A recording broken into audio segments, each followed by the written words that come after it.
Hello friends, welcome to our channel MP Gyan Station. This is Manish Srivastav. As we had started a series on Indian geography, this is lecture number 32. In this lecture, we will talk about India State of Forest Report, that is ISFR.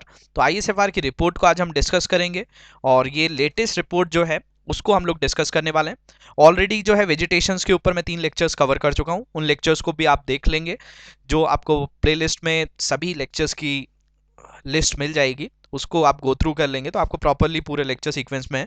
तो उसी के sequence में ये lecture भी मैंने cover किया, that is India state of forest report. काफ़ी important report होती है ये, और ये फॉरेस्ट कवर ऑफ इंडिया के बारे में आपको पूरा डिटेल वर्जन बताती है कि कौन सा स्टेट कितने फॉरेस्ट कवर करके रख रहा है, परसेंटेज वाइज, एरिया वाइज। तो इन चीज़ों को हम लोग डील करेंगे। तो let's start with our lecture. तो फर्स्ट थिंग आज के लेक्चर की जो है, the ministry of environment forest and climate change जो है रिलीज करती है India state of forest report ISFR 2019, जो है अभी लेटेस्ट रिपोर्ट आई थी हमारे पास। और आपको मुझे कमेंट सेक्शन में बताना है कि ministry of environment forest and climate change का पोर्टफोलियो किस मिनिस्टर को दिया गया है, ये आप मुझे कमेंट सेक्शन में जल्दी से बताइए। और इस जो मिनिस्ट्री है ये ISFR की रिपोर्ट रिलीज करती है, और जो हमारे पास अभी लेटेस्ट रिपोर्ट है दैट इज ऑफ 2019। तो ISFR है क्या, तो उसको पहले से देखते हैं। तो ISFR जो है, India state of forest report, is a biennial publication of forest survey of India. तो ये एक तरह का पब्लिकेशन है जो फॉरेस्ट सर्वे ऑफ इंडिया की को जो है रेप्लिकेट करता है। और ISFR की रिपोर्ट के बेसिस पर हम समझ पाते हैं कि हमारे यहाँ कितना फॉरेस्ट कवर है। तो ISFR जो है एक बाइनियल पब्लिकेशन है फॉरेस्ट सर्वे ऑफ इंडिया की, and an organisation under the ministry of environment forest and climate change.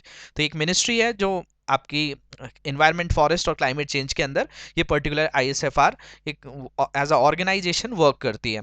अब ISFR की बात करें तो assess the forest and tree cover, bamboo resources, carbon stocks and forest fire. तो इनका जो एक्सेस है वो किस किस चीज पर है, तो ये फॉरेस्ट को पूरी तरह से रीड करते हैं, ट्री कवर्स को देखते हैं, बैम्बू रिसोर्सेज को देखते हैं, कार्बन स्टॉक्स को और फॉरेस्ट फायर, इन सब की रिपोर्ट्स को ये कैरी करते हैं, और उसके बाद ये अपनी एक रिपोर्ट रिलीज करते हैं। तो हर 2 साल में ये रिपोर्ट आती है।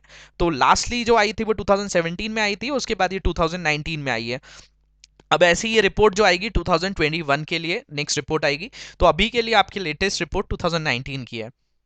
अब 2019 report for the first time has access the qualitative nature of the forest cover. अभी तक जो है क्वांटिटेटिव बेसिस पर आपकी रिपोर्ट्स आती थी कि क्वांटिटेटिव बेस मींस कि कितने फॉरेस्ट हैं, कितना एरिया है, कितना परसेंटेज है, क्वालिटी ऑफ फॉरेस्ट की बात नहीं होती थी। लेकिन 2019 की जो रिपोर्ट थी that was the first report which has access the qualitative nature, की आपका जो फॉरेस्ट है उसकी क्वालिटी कैसी है, उसमें जो वुड्स है उसके अंदर टिम्बर क्वालिटी कैसी है। तो उस चीज को भी क्वालिटेटिव एनालिसिस भी किया गया था 2019 की रिपोर्ट में, इंक्लूडिंग लिस्टिंग इट्स बायोडाइवर्सिटी, साथ साथ बायोडाइवर्सिटी कौन सी है उसमें, the type of plant and the trees found. तो इसको भी इनने स्पेसिफाई किया कि अब ये अगर फॉरेस्ट कवर है कि हम लोग एक एग्जाम्पल ले लेंगे मिजोरम है, तो मिजोरम में किस तरह के ट्रीज हैं, कौन सी बायोडाइवर्सिटी है, कौन सा स्पीशीज वहां पर ज्यादा है। तो वो भी एक तरह से यहाँ से आपको एक रिपोर्ट जो प्रोवाइड हो रही है 2019 की रिपोर्ट ने, इस तरह से इन चीजों को भी एक्सेस करना स्टार्ट कर दिया है।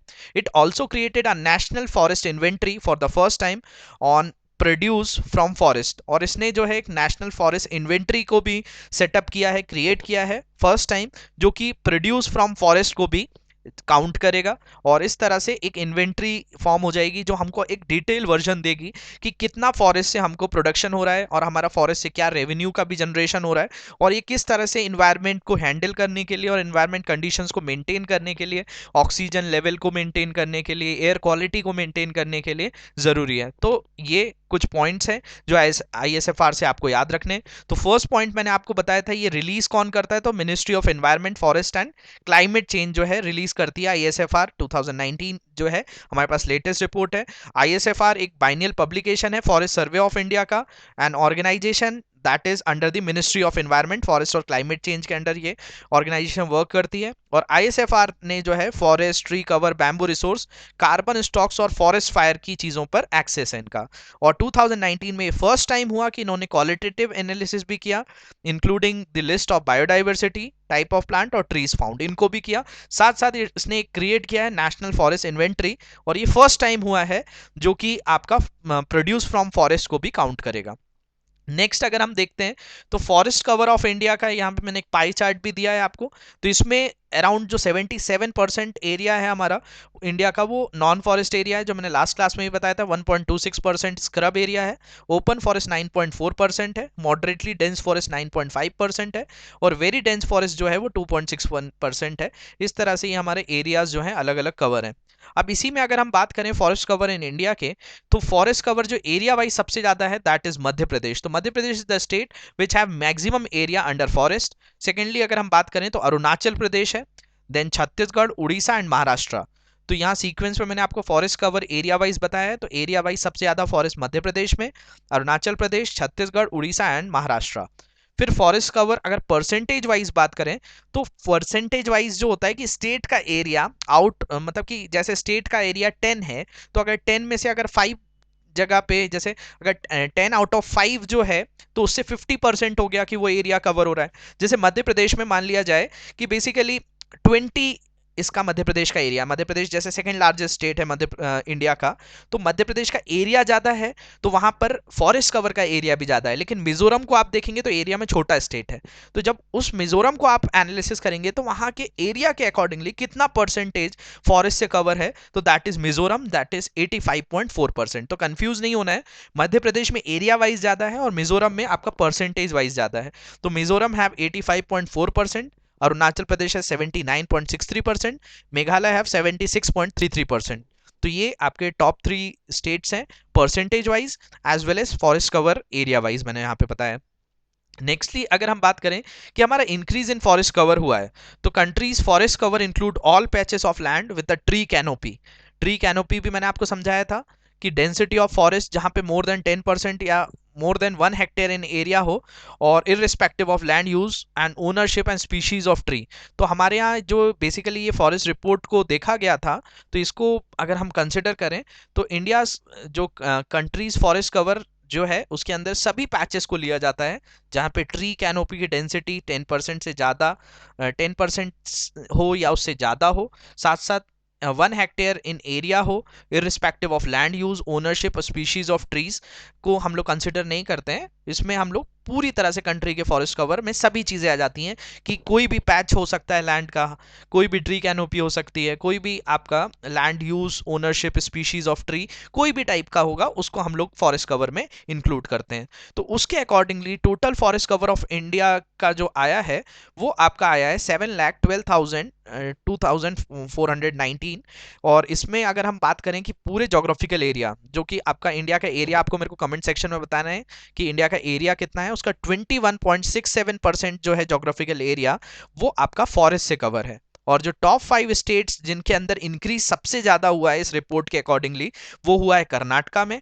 कर्नाटका में फॉरेस्ट का इंक्रीज हुआ है 1025 square kilometre, then Andhra Pradesh 990 square kilometre, और केरला में 823 square kilometre, Jammu and Kashmir में 371 स्क्वायर किलोमीटर, और हिमाचल प्रदेश में 334 स्क्वायर किलोमीटर।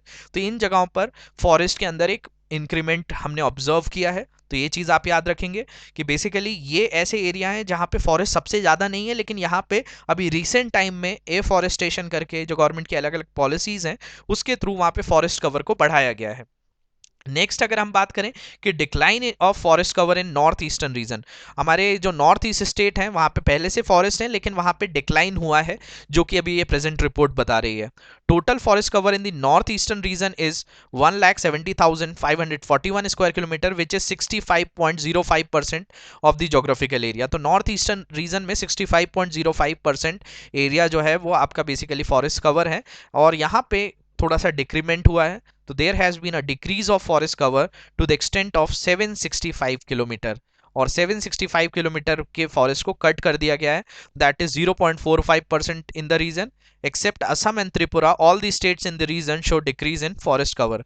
तो आपका असम और त्रिपुरा ऐसे स्टेट हैं जहाँ पे थोड़ा इंक्रीज हुआ है, बाकी अरुणाचल प्रदेश, नागालैंड, मेघालय, मणिपुर, मिजोरम, इन सभी स्टेट्स में डिक्रीज हो गए हैं फॉरेस्ट। मतलब जो ह्यूमंस हैं अपने अपनी बोला जाए एंथ्रोपोजेनिक एक्टिविटीज़ के लिए, अपने बेनिफिट के लिए फॉरेस्ट को कट कर रहे हैं, वहाँ पे अर्बनाइजेशन हो रहा है, इसके अलावा उनके वुड्स को एज अ फ्यूल यूज़ कर रहे हैं। तो उस तरह से एक तरह का एक इन्वायरमेंट डिस्ट्रक्शन इन रीजन्स पे हो रहा है, और अगर इसको कंट्रोल नहीं करेंगे तो in future it will be very destructive for us.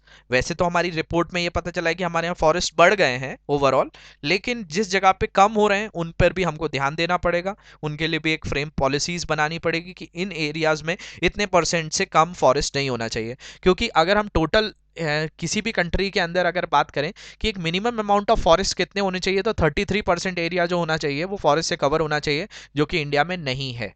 India इसमें लैग कर रहा है, तो हमें अभी भी ज़रूरत है, क्योंकि फॉरेस्ट जो है वो बहुत एक कंटिन्यूस सोर्स होते हैं। ट्रीज हमारे लिए एक बहुत एक लॉन्ग टर्म के लिए हमें बहुत सारी चीज़ें प्रोवाइड करते हैं।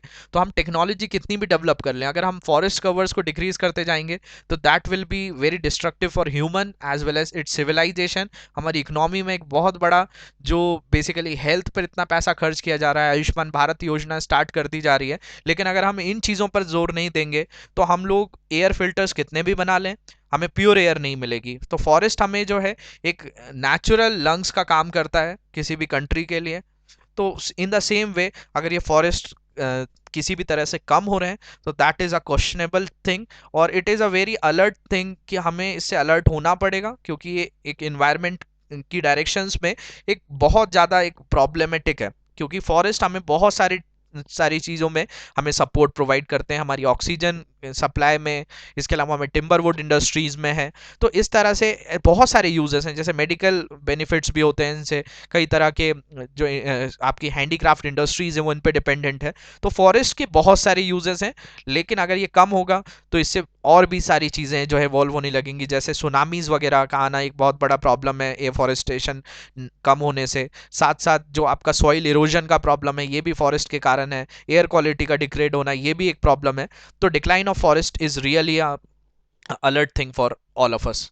नेक्स्ट अगर हम बात करें forest cover in tribal districts, जो ट्राइब्स जहां रहती हैं उनकी बात करें, तो total forest cover in the tribal district is 4,22,351 square kilometre, और which is around 37.54% of the geographical area of this district. और there has been a decrease, और ये ट्राइबल लोग जो जनजातियां रहती हैं उनमें भी डिक्रीज हुआ है। 741 square kilometre of forest cover with in the recorded forest area, जो ग्रीन वॉश या आरएफए कहलाता है, जो ट्राइबल डिस्ट्रिक्ट्स हैं वहां पे। और एक इंक्रीज जो हुआ है 1922 स्क्वायर किलोमीटर आउटसाइड हुआ है, ट्राइबल डिस्ट्रिक्ट्स के आउटसाइड इंक्रीज हुआ है, लेकिन जहां पे वो लोग रहते हैं वहां पे 741 स्क्वायर किलोमीटर का फॉरेस्ट कवर, जो रिकॉर्डेड फॉरेस्ट एरिया है, ग्रीन वॉश एरिया है, उसमें ये कम हो गया है।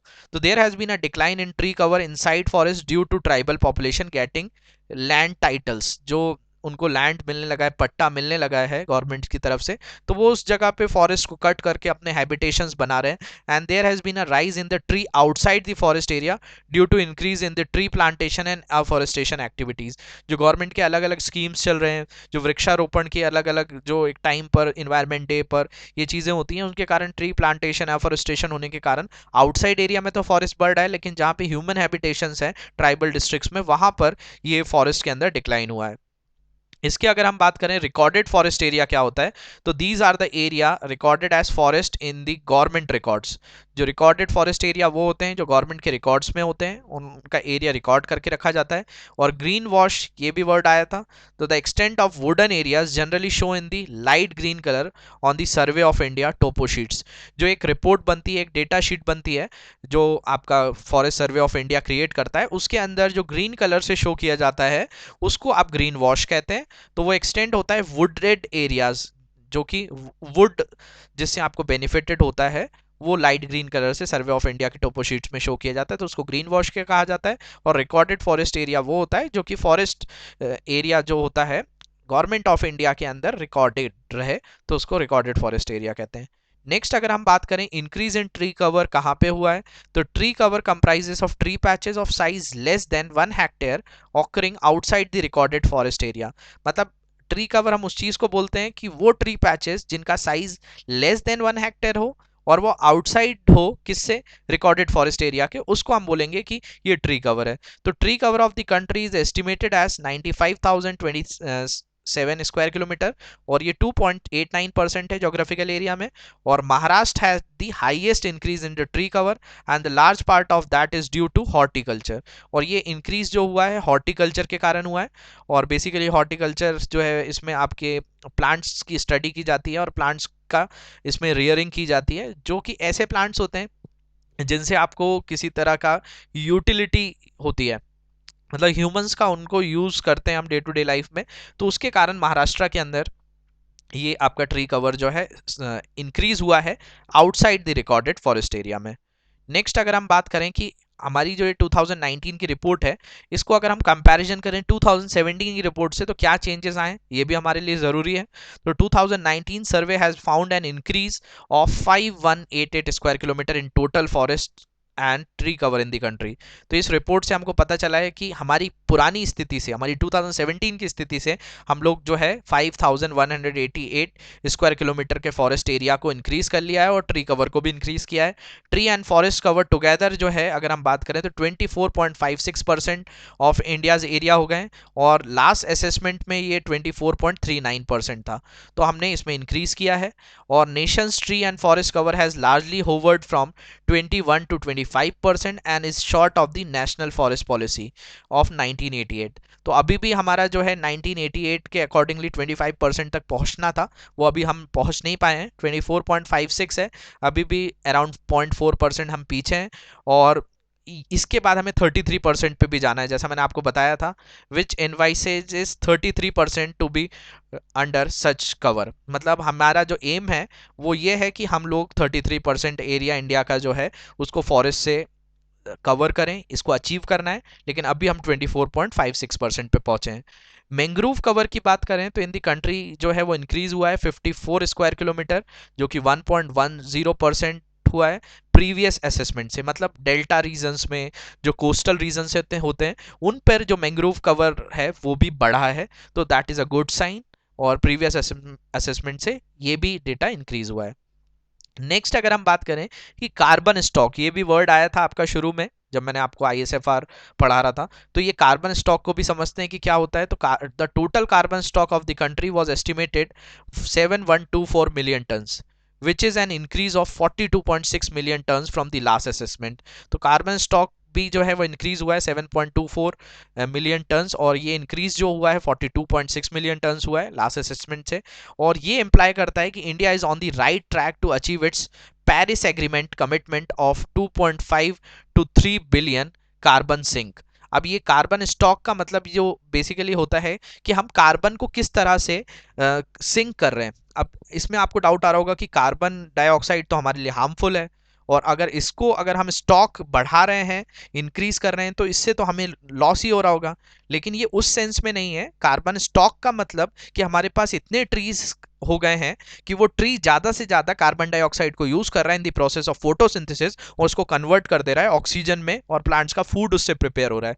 तो अगर हमारा ट्री कवर ज्यादा होगा तो हम इन गैसेस को कम कर पाएंगे। तो ये भी एक राइट डायरेक्शन में हमने अचीव किया है। जो पेरिस एग्रीमेंट का कमिटमेंट है 2.5 से 3 बिलियन कार्बन सिंक का, वो इंडिया उसकी तरफ अचीव करने जा रहा है। तो ये भी एक अच्छे साइंस है हमारे लिए कि हमारे पास ज्यादा फॉरेस्ट होगा तो हम कार्बन स्टॉक को ज्यादा सिंक कर पाएंगे। नेक्स्ट अगर हम बात करें वेटलैंड्स की, तो total number of wetlands located with RFA, जो आपका मैंने आपको ग्रीन वॉश एरिया और रिकॉर्डेड फॉरेस्ट एरिया के बारे में बताया था, वो यहाँ पे 81.3% आया है, जो कि टोटल नंबर ऑफ वेटलैंड्स जो लोकेट हुए हैं। वेटलैंड्स जो होते हैं कि ऐसा कोई पॉन्ड्स हो, लेक्स हो, ऐसे एरियाज को कहलाता है वेटलैंड, जो कि जहां पर किसी भी तरह से कोई स्पीशीज को प्रोटेक्शन प्रोवाइड किया जाता है। तो ये अंडर फॉरेस्ट कई तरह के आपको लेक्स, पॉन्ड्स मिलते हैं। तो इनके अंदर भी जो टोटल नंबर्स ऑफ वेटलैंड्स हैं RFA या ग्रीन वॉश एरिया के अंदर, वो 8.31% है। और इसमें अगर हम स्टेट्स की बात करें तो Gujarat has the largest area of wetlands within RFA in the country, followed by West Bengal. तो रिकॉर्डेड फॉरेस्ट एरिया के अंदर सबसे ज्यादा वेटलैंड वाला स्टेट कौन सा है? तो आप गुजरात याद रखेंगे। गुजरात के बाद है आपका वेस्ट बंगाल। तो होप ये आपको समझ में आया होगा। नेक्स्ट अगर हम बात करें फॉरेस्ट प्रोड्यूस, अब ये फॉरेस्ट प्रोड्यूस क्या है? तो dependence of fuel wood on forest is the highest in the state of Maharashtra. अब यहाँ पे बेसिकली जो लकड़ी का यूज़ करके खाना बनाने के लिए आपका और भी बहुत सारी चीज़ों में यूज़ किया जाता है डे टू डे लाइफ में। तो डिपेंडेंस जो फ्यूल वुड का है वो फॉरेस्ट जो है सबसे ज़्यादा वो महाराष्ट्र में है। और फॉडर जो जानवरों को खिलाने के लिए काम आता है, small timber and bamboo dependence is highest in Madhya Pradesh. और फॉडर, स्मॉल टिम्बर और बैम्बू बनाने की डिपेंडेंसी जो है वो मध्य प्रदेश में ज़्यादा है, और फ्यूल वुड की जो है वो आपकी महाराष्ट्र में ज़्यादा है। और analysis reveals that 21.40% of the forest cover of the country is highly to extremely fire prone. और जो हमारा बेसिकली 21.4% जो फॉरेस्ट कवर है कंट्री का, वो ऐसा है कि जो फायर प्रोन है, जिसमें आग लग सकती है। तो ये एनालिसिस है कि उसको हमें किसी भी तरह से सेव करना है, और नहीं तो हमारे फॉरेस्ट प्रोड्यूस भी जो है इफेक्ट होंगे। नेक्स्ट अगर हम बात करें कि हमारी जो नेशनल फॉरेस्ट पॉलिसी थी 1988 की, वो क्या थी, जिसके अकॉर्डिंगली हम लोग ये हर साल रिपोर्ट्स देखते हैं और उसके हिसाब से हम नई नई स्कीम्स बनाकर उनको इम्प्लीमेंट करते हैं। तो ये स्कीम जो थी, the policy aims at maintaining of environmental stability. इस पॉलिसी का मेन एम था कि इन्वायरमेंट स्टेबिलिटी मेंटेन की जाए। और it looks at conserving the nature heritage of the country bye preserving the remaining natural forest. और ये जो है बेसिकली इसका काम ये है कि हमारी जो राष्ट्रीय विरासत है, जो नेचुरल जो हमारी हेरिटेज है, प्राकृतिक जो विरासत है, उसको जो कंट्री की है प्रिजर्व करना, और रिमेनिंग द नेचुरल फॉरेस्ट। तो वो ये किसी भी तरह से उस डायरेक्शन में काम करती है कि हमारे फॉरेस्ट को कंजर्व किया जाए, इंक्रीज किया जाए फॉरेस्ट और tree cover in the country through massive afforestation and social forestry programme. जो गवर्नमेंट अलग अलग सोशल फॉरेस्ट्री प्रोग्राम्स स्टार्ट करती है, इनके बारे में भी अभी लेक्चर में डिस्कस करूंगा कि क्या होते हैं ये प्रोग्राम्स। तो किसी भी तरीके से आपका फॉरेस्ट और ट्री कवर को इंक्रीज करना है, नेशनल फॉरेस्ट पॉलिसी ऑफ 1988 का एक मेन मोटो है। इसके अलावा creating a massive people's movement for achieving these objective and to minimise pressure on existing forest. और साथ साथ हमारे जो अभी के फॉरेस्ट हैं, जो paper industries, medical industries, timber would industries के ऊपर एक बहुत बड़ा प्रेशर क्रिएट करते हैं, तो उससे हमें उनका प्रेशर रिलीज करना है। और एक पीपल के अंदर भी एक अवेयरनेस आनी चाहिए कि जो अगर जब तक लोग अवेयर नहीं होंगे तब तक हम फॉरेस्ट को इंक्रीज नहीं कर पाएंगे। और अगर फॉरेस्ट इंक्रीज नहीं होंगे तो उन पे हमारे जो रिसोर्सेस हैं, हमको डे बाय डे जैसे इंडिया की पॉपुलेशन बढ़ रही है, तो हमें रिसोर्सेज तो हमेशा चाहिए ही होंगे। तो उस चीज़ को हम मेंटेन तभी कर सकते हैं जब हम ज़्यादा से ज़्यादा एफॉरेस्टेशन करेंगे। तो गवर्नमेंट इनके लिए अलग अलग फॉरेस्ट्री प्रोग्राम्स भी स्टार्ट करती है, उनको भी डिस्कस करेंगे। तो that is given in the national forest policy of 1988। Next अगर हम बात करें, तो ये एक मैप में मैंने बताया है कि किस तरह से आपके यहाँ अलग अलग जो फॉरेस्ट एरियाज हैं कवर हैं। जैसे आपका जो ग्रीन एरिया, ये वेरी डेंस फॉरेस्ट है। लाइट ग्रीन जो है आपका, ये मॉडरेटली डेंस फॉरेस्ट है। इसके अलावा येलो एरियाज जो है ओपन फॉरेस्ट हैं। स्क्रब्स एरिया जो रेड से शो किया गया है, और इसके बीच में आपको जो ब्लू कलर से दिख रहा है दैट इज वाटर बॉडीज, और वाइट कलर से नॉन फॉरेस्ट एरिया है। इसके अलावा जो ये इस तरह की बाउंड्रीज हैं वो आपकी इंटरनेशनल बाउंड्रीज हैं, स्टेट बाउंड्रीज और कैपिटल्स हैं। तो ये इस तरह से ये मैप पे मैंने वही शो किया हुआ है आपको कि किस तरह से ये फॉरेस्ट अलग अलग रीजन्स पे हैं। अब इसी को देखा जाए तो आपकी क्या प्रॉब्लम्स आती हैं इंडियन फॉरेस्ट्री को, उसको भी थोड़ा सा देखते हैं। तो the specific problem of Indian forestry जो है, सबसे पहली है लो फॉरेस्ट कवर। अब जैसे 33% होना चाहिए, और उतना है नहीं इंडिया के अंदर। तो the forest cover in India is only 21.34% against the world average of about 35% and stipulated 33% under the national forest policy of 1952। तो ये नेशनल फॉरेस्ट पॉलिसी 1952 को ही अपडेट करके 1988 में लाया गया था, और उसके अकॉर्डिंगली भी यही चीज़ थी कि इंडिया के अंदर 33% फॉरेस्ट कवर अचीव किया जाए, जो कि अभी नहीं अचीव हुआ है। तो that is a low forest cover, एक प्रॉब्लम है हमारी।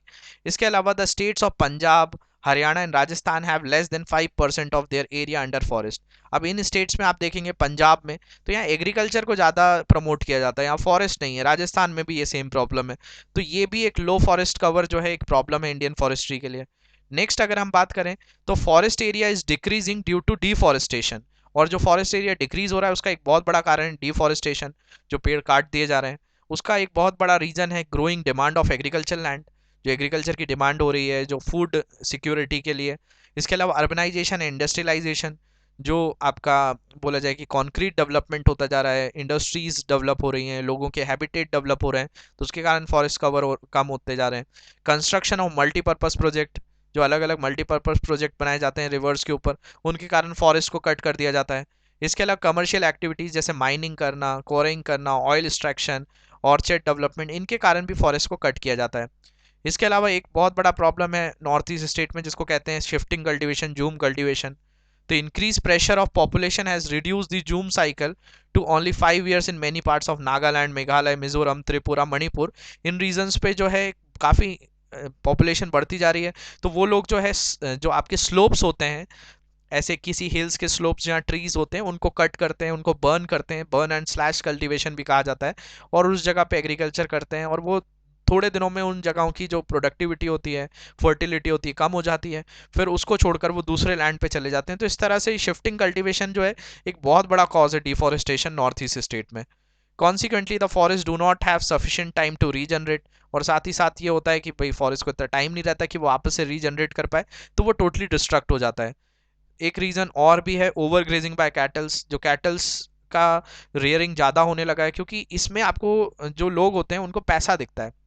अब जैसे अमेजन फॉरेस्ट जो था उसका भी कम होने का एक बहुत बड़ा जो रीज़न था वो था कि ब्राज़ील ने अपनी इकोनॉमी को बढ़ाने के लिए कैटल ग्रेजिंग को प्रमोट कर दिया था और अपने फॉरेस्ट लॉज को थोड़ा मॉडरेट कर दिया था। तो वहाँ के लोगों ने अपने जानवरों को खिलाने के लिए, ग्रेजिंग कराने के लिए जो फॉरेस्ट थे उन एरियाज को कट करना स्टार्ट कर दिया, तो उसके कारण भी फॉरेस्ट एरिया कम हो गए। तो सेम चीज़ इंडिया भी फेस कर रहा है, over grazing bye kettles.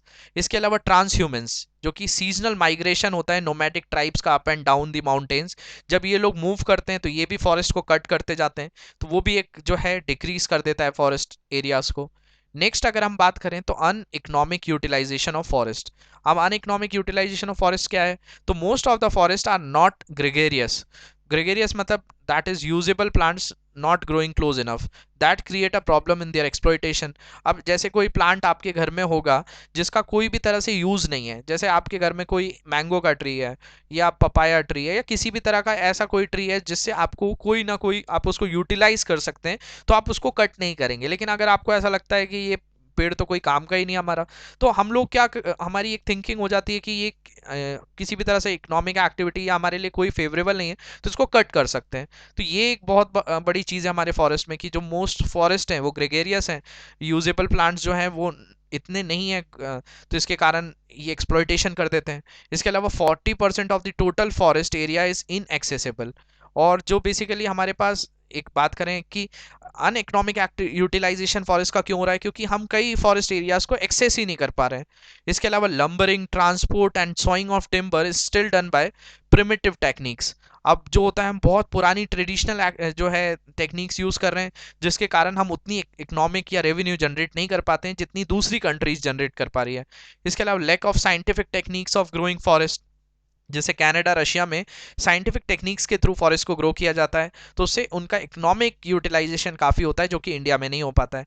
Only natural growth of forest take place in India. हमारे यहाँ सिर्फ जो है नेचुरल ग्रोथ होती है, उसके अलावा हम लोगों का किसी भी तरह से उस पर ध्यान नहीं होता है। नेक्स्ट प्रॉब्लम जो है फॉरेस्ट फायर, कई बार नेचुरल होती है, कई बार मैन मेड होती है। लोग जो है आग लगा देते हैं फॉरेस्ट फायर में, तो एंथ्रोपोजेनिक एक्टिविटी ज़्यादा है इंडिया के अंदर। इसके अलावा प्लांट डिजीज, पेस्ट, इंसेक्ट्स, इनका भी साइड इफेक्ट होता है जो कि इंडियन फॉरेस्ट्री को इफेक्ट करता है। तो these are the problem that are face by the problems of Indian forestry. तो होप ये सभी पॉइंट्स आपको क्लियर हुए होंगे। यहाँ पे मैंने ISFR की रिपोर्ट बहुत डिटेल में समझाई है and that were very helpful in the exams, और ये आपको अच्छे से आएगी, pre as well as mains दोनों के हिसाब से मैंने कवर किया है। तो उन रिपोर्ट्स को अच्छे से गो थ्रू करिए, कौन से स्टेट हैं, कौन से एरिया वाइज हैं, और हमारे यहाँ क्या प्रॉब्लम्स आती हैं फॉरेस्ट में, उनको भी मैंने कवर कर दिया है। तो अगर ये आपको हमारा लेक्चर अच्छा लगा है तो कमेंट सेक्शन में मुझे ज़रूर बताइए। इसके अलावा इस लेक्चर को ज़्यादा से ज़्यादा लोगों के साथ शेयर करिए। Thank you very much for watching this lecture.